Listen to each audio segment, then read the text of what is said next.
person. I love how intimate this is. How far apart can you be and still have it a talk show? I mean, like 50 yards maybe is the limit? Right. Ellen, how are you? What have you been up to? I know. Yeah. It's sad. But it is good to see you in person, though. Yes, it's good. I did see you a couple months ago in Santa Barbara. Yes, I saw you there. I ran into you. You saw me, but you didn't recognize me at first because I had a mask on and a hat. Right. And I said, Ellen, and I pulled the mask down. It's Kevin Nealon. I stand up from Earth, planet Earth, human being. Yeah. Here's my Netflix special. Here's my morning papers. Yeah.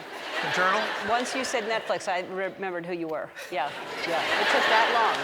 It did. No, it's hard. I didn't recognize you right away, but it was good to see you, and it's good to see you here. I thought you weren't here. I thought you were in Tennessee. I was in Tennessee for about 3 months. Because nothing was happening here. No. So you could be anywhere, as long as you don't go anywhere. Right. Yeah. So I was there, and when you're gone, I realized that you need to have someone watching after your house. And somebody broke into our house when we were gone. Oh, no, really? Yeah, and they broke into the house. That shouldn't get a laugh. That's a horrible thing. Yeah. No, it was funny, though, the way it happened. Oh, okay. But they broke into the house, and, it was more of a smash and grab. They were in and out pretty quick. They didn't take too much stuff, some jewelry and stuff, and they kind of ransacked the closet, the walk-in closet, the master bedroom. And my wife is very into positive reinforcement signs. So I think that the thief really had no remorse about it, because when he went in, he saw signs saying, "You're exactly where you're meant to be. You need to take more risks in life. Abundancy is good." So he got away with nothing really major, but some sentimental, some watches that I had that were my father's, and also he took a necklace that meant a lot to me because it was an urn with Gary Shandling's ashes in it. Really? Gary, yeah. I got some of his ashes after he. The weird thing is he gave me the ashes before he died. Oh, Gary. Wow. I thought that's kind of strange, because he's very prepared. He was prepared, yeah. Yeah. The thing about some people spread ashes after the person dies, and with Gary, they wanted to put it behind him, get it out of the way, so they spread them too soon, and it started a 121-acre fire just north of Napa. That is too soon. Yeah. So, Ellen, what I've noticed and I've learned is when your house is broken into, you should check the pawn shops, like if you lost a watch. Right. Or if you lost Gary. Right. So You've been searching for Gary? I've been calling pawn shops. I'm saying, "You have not seen Gary, have you?" They said, "Gary Shandling?" I said, "Yes." I said, "You may not recognize him. He's in an urn. And I'm not sure what part of him is in the urn. It might be his lips, but then again, maybe that urn's not big enough."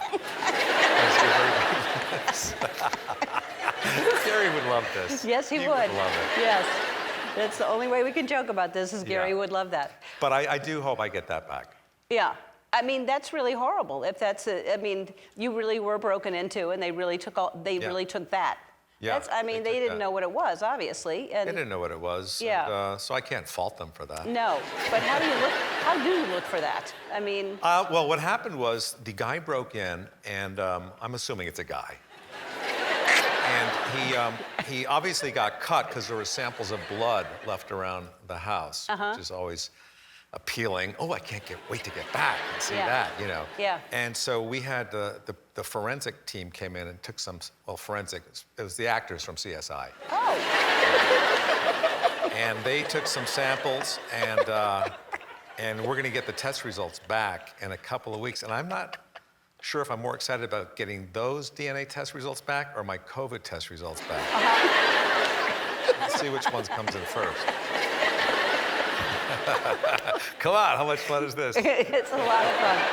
Oh, I've missed you so much. Right? Yeah, and I haven't seen you really for a while, except for that brief moment in Montecito, or your wife, or your son, who is now 14. He's 14 years old, and I really miss him because he went off to his very expensive private school in our kitchen. Oh. Yes. And I only see him during lunch. It's horrible. But he's doing fantastic. And, you know, I got to tell you, Ellen, it's Ellen, right? Yeah. I've got to tell you, are these people real? Are they really watching? Yeah, we're still on. They're moving. Oh, good. Yeah, Okay. yeah. Cool. It's not just frozen faces. Okay. Yeah. Hey, is that Gary Shandling's urn?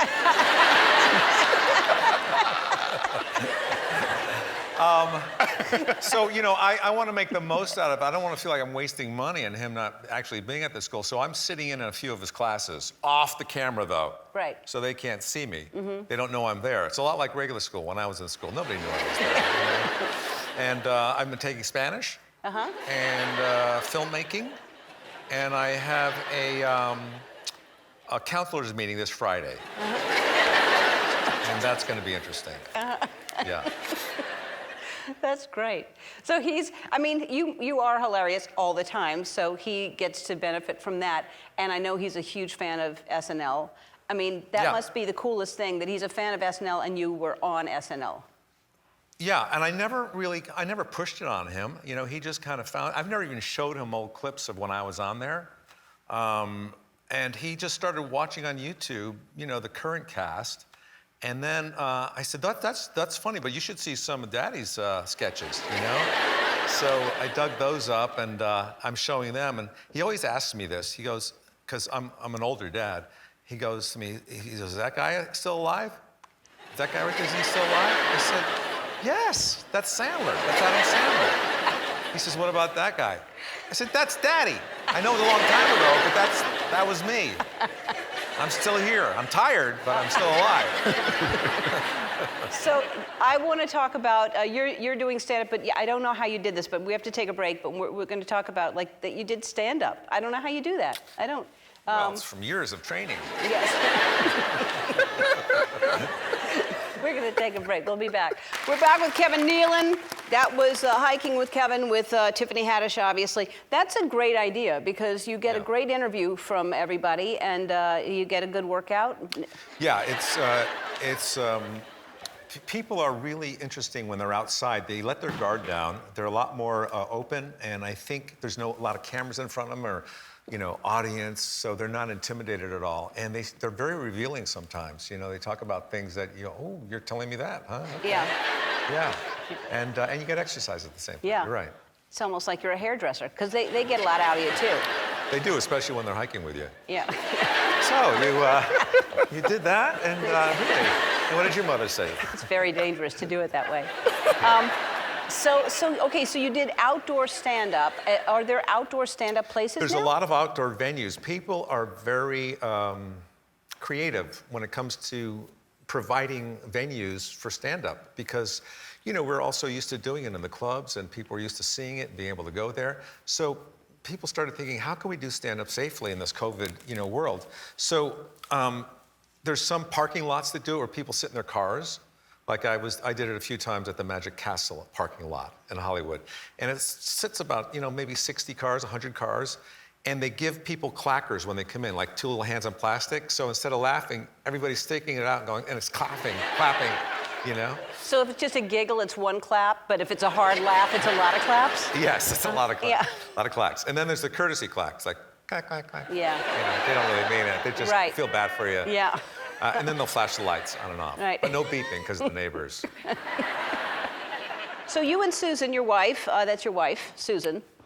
That's my current wife. Right, yes. right. 20 years this year together. That's correct. That's fantastic. Yeah, yeah. That's a wonderful amount of time. Yes, yes, it is. She's pretty spectacular. Nothing to say about her?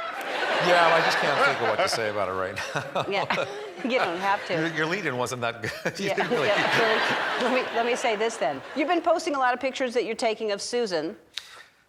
Yes, Susan has got really good fashion style, you know, and she loves to just, you know, have fun with pictures and fashion. And I have a camera. It's a really nice camera. It's one of those black ones, you know.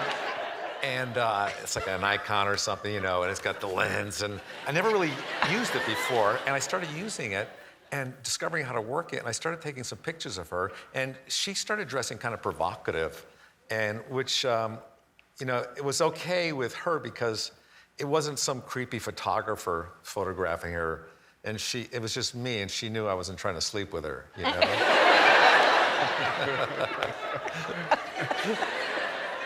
So we got some good shots, and people really seem to be responding well to the. And caricature. You're very talented. You're painting or drawing. How do you do these caricatures? Ellen, I'm surprised at how talented I am sometimes. The characters I've been doing all my life, but I just started to investigate it more and explore, like how to do digital artwork with Photoshop and paint that way. And I used to sketch a lot of people on Saturday Night Live during the table read. You've got Lorne Michaels there. That's Lorne Michaels right there. He won't like that. No. But they were like rough pictures of Chris Farley and Al Franken and stuff. But then I started taking lessons from this guy in England via Skype on digital art, and just started practicing and started doing these. It's really good. Thank you. I post them on my Instagram at Kevin Nealon Artwork, and people want me to do commissions, and I just don't really feel like it because it takes so long to do it, and my neck is so stiff, like from punching over that thing, and I'm just like always like, I've got the heating pad on my neck now, and I can barely walk. But when I finish one, I just feel like I should do another one because people like them. You ever get that? Because I know that you get a stiff neck from doing this show, right? Always turning this way. No. Oh, I thought we were on the same page. No. If you want me to say yes, I will. But no, I don't get a stiff neck. But and I try to stand up between every single segment so I don't stay. One time I was on a plane with, I'm not going to name drop, but it was Hilary Swank. And I just met her. That's not really who I'm talking about, but I'm going to use her name. And we really hit it off, just as friends, but we talked the whole time. So I was turning this way and she was turning that way. The whole time I was talking to her like that. It's a 5-hour flight. And then when we got to JFK, I was walking out of the terminal like this, with my head turned that way. I couldn't turn it back this way. Yeah. You should have switched seats every once in a while just to turn your head the other way. Wish I was with you. That's a better idea. I told the pilot to turn around and go the other way. But I was still looking the same way. Yeah, exactly. Oh, my God. You can watch Hiking with Kevin on YouTube and see more of Kevin's art on Instagram.